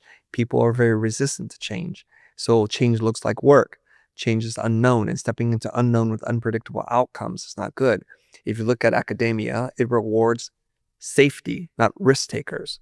And so we have very risk averse people doing things. I respect them all. They're fabulous. They're shaping the minds of tomorrow's generation, but they're not really into risk. That's why many of them are not entrepreneurs. Some of them are, but not many. And the ones who are wind up not teaching for very long. You see? Yeah. So the ones who are in academia, they hold certain standards to be of highest regard. Authorship, craft, refinement, those kinds of things. That's what they want to champion. And they live in, I think, the expression in an ivory tower in an academic bubble for that reason. So some street rat like me saying, hey, step out of that. They're like, no, that's beneath me. I'm the outlier. I'm the outcast. I really am. And you just make a lot of noise, Chris, but are you teaching anything of real value? Because they hold academics, academic the standards are different. The context is different. You see why now? So the culture is not aligned towards this thing. Now, I'm not saying your idea is not good. I'm just saying it's a thought experiment. It's not my idea. It's your idea. Well, of the business. The theory would be if you believe what I believe and platforms knowing yourself in teaching, probably the hardest thing is to learn the teaching part. So you would think the easiest part is learning how to teach on social and understanding distribution through platforms.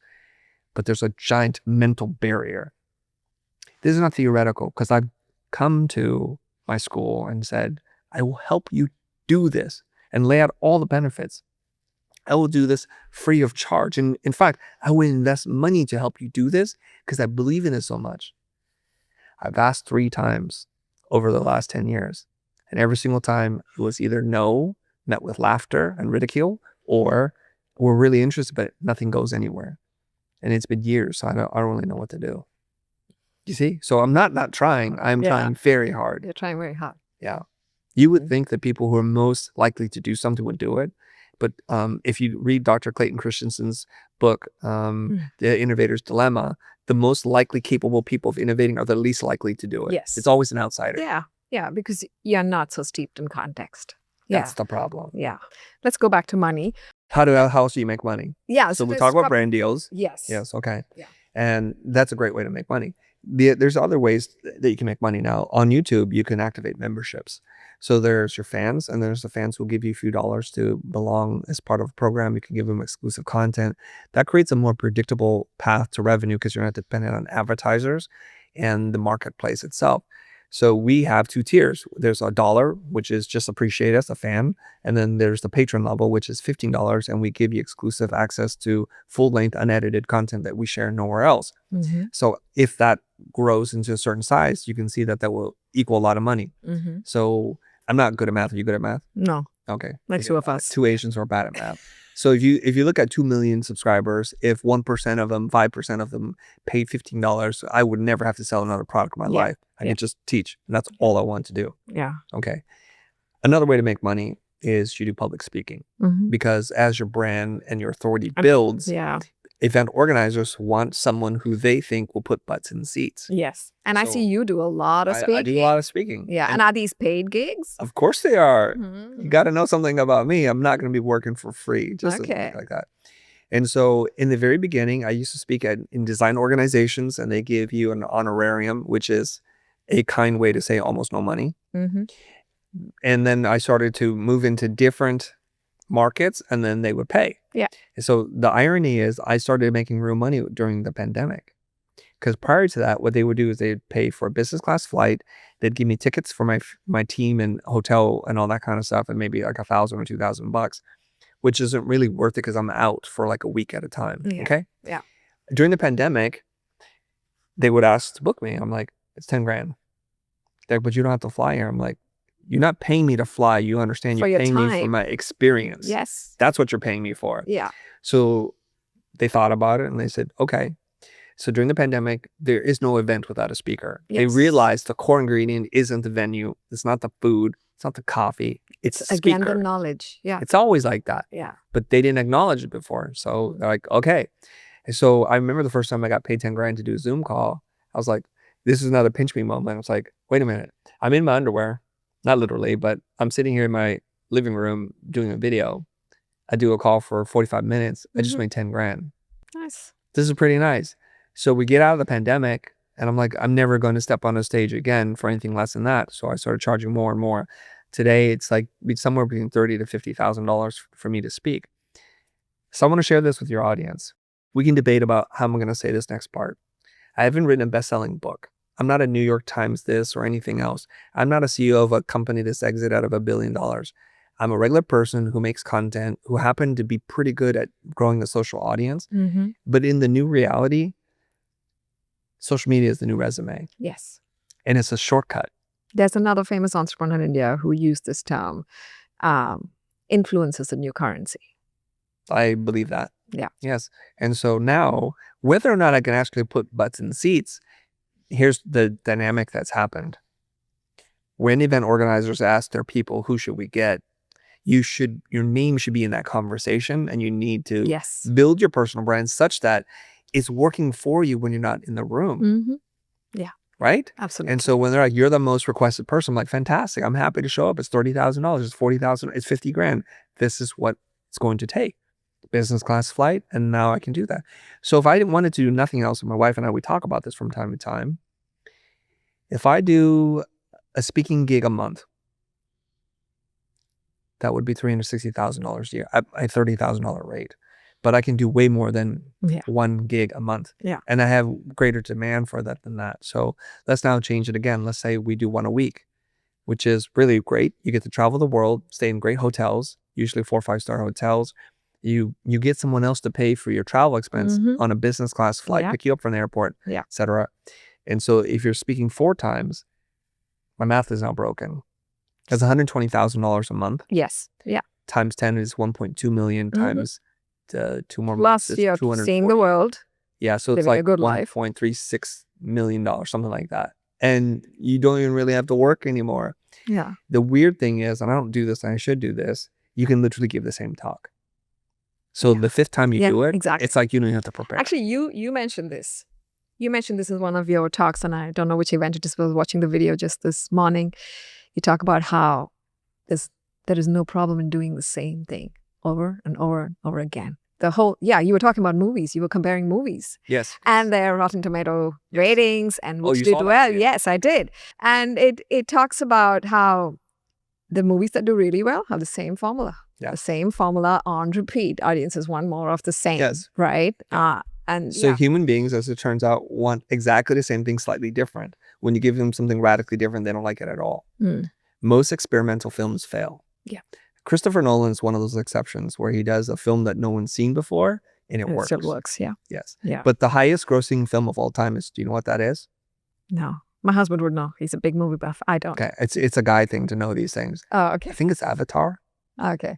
And Avatar is Pocahontas with blue people in space. Yeah. It's almost the same story. It's just slightly different. So originality, as it turns out, is not the give me biggest. It's not something. going to give you the reward that you think it's going to give. No. That's my whole thing is what we think of originality is something we've already seen before with 1 or 2 degrees difference. That's what we call originality. The other things we call an experiment. Yeah. Interesting. So if you do public speaking, you can do that. Now, the next cool thing is if you take all of the knowledge you've been sharing as an educator on social platforms and you give it to them in a different format. You can assimilate an audiobook, of course, or a book. Yeah. And you could just do that. People are familiar with these models. So when we went to launch, kickstart our own book, I told the team I'm not writing a book unless we can sell it for 30 grand. At $30 a pop, that's a lot of books. We surpassed that, and I think we netted out somewhere like $78,000 for Kickstarter from an unknown author who doesn't even like writing. Yeah. So that's pretty good. Yeah. So if you want to, and how long ago was this? Many, many years ago. Okay. Many years ago. Oh, this is pre-pandemic, I think. Okay, but after you started your YouTube presence. Yes. Yeah. If I have zero YouTube audience, the Kickstarter project is a failure. Yeah. Right. Yeah. And here's the funny part, which is people would ask, I love the drops of wisdom that you're sharing with us. So I just went to Twitter and looked at my highest performing tweets and wrote a book based on my highest performing tweets. So I was beta testing ideas unbeknownst to my future self. Yes. I'm just going to create things and I just share things. People are like, oh, that was a gem. I'm like, oh, okay. So when I went to write the book, I just had somebody scrape all of my Twitter, tell me the highest performing tweets. And then we organized into 6 or so categories and I just wrote more about it. Nice. So proving once again, people just want more of the same, but slightly different. So here's how you become really rich in the world. You do a lot of stupid things. One thing becomes successful and you do as many versions of that thing as possible until your knuckles are bleeding and you're done. What unsuccessful people do is they have the hit and they're like, I'm tired, I'm going to do this other thing. And then they never find that success again. So if you make a hit movie, what you should do is you should do the Broadway musical of that movie. Then you should make costumes that are licensed to other people so they can live that experience. And then you can make the animated version or the live action version of the same movie. And then you can make the video game of the same movie and you just keep going on and on and on until that IP is dead. And then you make the sequel to that, which is slightly different, but the same. If you change it too much, people don't like it. I think that's very wise advice. That's how you make a lot of money. Yeah. So you do a lot of stupid things. Yeah. When something's successful, you squeeze that fruit until there's nothing left to give. And then you turn the pulp into something else. And you just keep doing it over and over again. So the next thing would be to say, okay, the book was easy. The audiobook was easy. Now let's make a course. You do a course that's self-study and that's scalable. And then you could do the workshop version of that, which isn't scalable. It's higher touch. So that can go for thousands of dollars. And so here's where we enter the picture. So when I launched my first course, it was a typography course. It sold for like $49 as a super early bird discount. And the way I built this was I created several videos doing design critiques about type and showing people so that there was awareness that I know how to do what I'm doing. And then somewhere in there, I mentioned, oh, I'm going to be launching a course. Let me know if you're interested. We're very unsophisticated with our marketing. And then it's time to launch the course. Here's how we did it. We told people, if you tune in on Friday at this time, we're going to live stream to you the course for free. It'll be up for 24 hours. After that, it just disappears. Everybody's cool. So the night before, I worked on the course. Okay. And I knew it was going to be a multi-part recording because I kind of wrote the outline. I said, cool. So here's the week 1 lecture. And we did it. And a couple hundred people showed up. The next week, more hundreds of people showed up. I think by the 3rd week, I think we had over 1,000 people showing up live. And then they would complain, you didn't give us enough time to watch this. I gave you 24 hours to a free course. You're complaining to me? Okay. Go here, pay. Yeah. And we sell you the course. So what everybody did was in the very beginning, the best price is this price right now. After this, it'll go for $79 or something. So you can save a lot of money, you can buy this. And a lot of people did. So we had a $100,000 launch. To date, we've raised the price a couple of times. The course has earned us over $1 million. That one course. That one course that That's started amazing. at $49. That's amazing. So everyone who's listening to this, if you have skill and you have the skill to teach it and you have the platform to distribute it, you could take a $99 course and take it to the bank, and you can probably, not that you would want to, you could retire on it. Yeah. And that's just one of the courses I've And how much did it cost you to make that course? There's your time, of course, but other than that. It's hard for me to answer that because it's just live streaming. The course literally was the live stream thing that we put out. So there was no team, I didn't there was no re-record crew, it. nothing. No, there's a team. There's Yeah. people like pushing buttons and cutting things for me. And then after we recorded it, it took us a while to release the final thing. And doing a pre-sale like that really helped boost the energy behind us. Like, we already sold $100,000. Let's do the work now. So then the team then took it, put into chapters, gave intros and supplemental material, which I didn't have to do. And I gave them some resources. So since the publishing of that course, I've added 2 additional modules as an added value thing. So a couple of years later, I did another module. A couple of years later, I did another module. Like, it's just for you. That's how we look at it. It's like, you make an investment with us, we're going to take care of you. So the people who bought from the very early times bought it for $49. The people today pay $250 for it. Fantastic. Yeah. That's the next way you do it. Okay. Now, let's just say that you're really well known. You got the books going, you're speaking, you've got the course, and you've got the workshop. The next level is consulting or group coaching. So now let's take all the topographers, come in, show me your work. And so we have a program called the Futur Pro Group and the Content Lab. They're both $500 a month. One has hundreds of people in it. One has like low 5 digits or 2-digit figures. And so if you look at it like that, at one point at its height, I think the pro group, not at this price point, different price point, had 850 people in it paying me every single month. Let's say it's $100. What is 800 times 100? 80,000.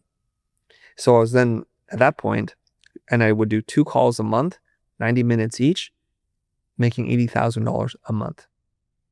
Not a bad living. Not at all. Okay. Yeah. The very next level is where your name and your likeness is so valuable that just by you whispering to other people you're involved in something gives that value. The things I'm seeing today are people saying, we'd love for you to talk about this. We're going to give you equity in our company. And so there are a handful of companies that I have equity stake in. So I'm a part owner of the company. And they give you cash up front, and they also give you equity. And I love this. This is to promote the brand, to help them build an audience. Okay. Yeah. Got it. You talk about it, and Yeah. they can use your name and likeness to say, like, he's a customer. And so I'm featured quite prominently on a few SaaS products that I have an equity stake in. And it's win-win because I asked them, if I'm involved, can we give our community a better price or a better trial period or something like that? I want to be able to provide value to them. And I need to use this. I need to love it. If I don't, we're not doing the deal. Okay. Yeah. Yeah. So now we trade influence for equity. Pretty radical idea. And because what SaaS companies realize is they need audience, they need paying members, and monthly recurring revenue is predictable. Yeah. What they don't have is audience. They're like, but you have audience and you have traction. So then I just sit around like, that percentage is not going to work. This, or the bundle that you were providing to my community doesn't work for me either. I need some special things for it to work. So I'm quite proud of this, that there was a period in which we worked with Monotype, the world's biggest type foundry, to put together Chris's selection of the most amazing fonts you ever need in your lifetime at a price that was just ridiculously low. And they did that for us. Yeah. And so then we can give that to our community and said, if you sleep on this, I can't do anything. But this works. Buy this now. Use the fonts legally. And you don't need to buy 1,000 fonts, just the ones I've selected. I would pick not just the typeface, but the weights in which you want to use. I got rid of the rest. And that allowed them to bundle it at a really good price. Because the bigger type foundries will have 35 different weights. You only need 3. Yeah. The rest are silly. What are we doing here? Yeah. Yeah. And so is there more in the models? I kind of think that's it. Yeah. Like assigning your likeness to other things where you take in equity or royalties in is, I think, the highest model. Right? Or you launch your own brand. You get into the whole. Yeah, That's a harder, different probably even journey. another beast. Yes, you launch Yeah. your own brand, Yeah. which I'm working on. Oh, okay. Yeah. For another episode, for another time. Well, thank you. Thank you so much for joining me. Thanks for having me. I enjoyed the conversation.